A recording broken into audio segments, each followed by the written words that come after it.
Welcome to my channel.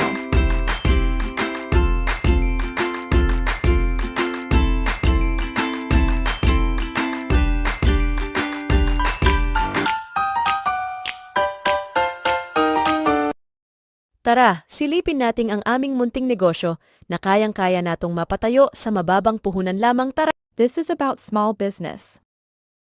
Who can take the risk and continues to prove that we can handle it. Simper with God's help. So, ito na nga. Nag-take kami ng risk ng asawa ko para makapagpatayo kami ng negosyo kahit maliit.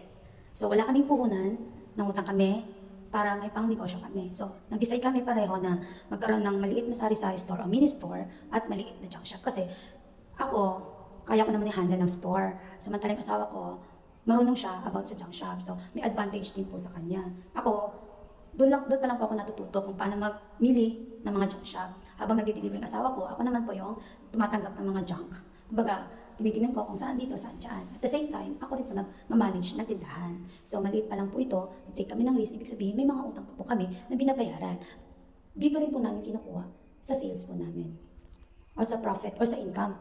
Dito sa maliit po namin negosyo. So, yun.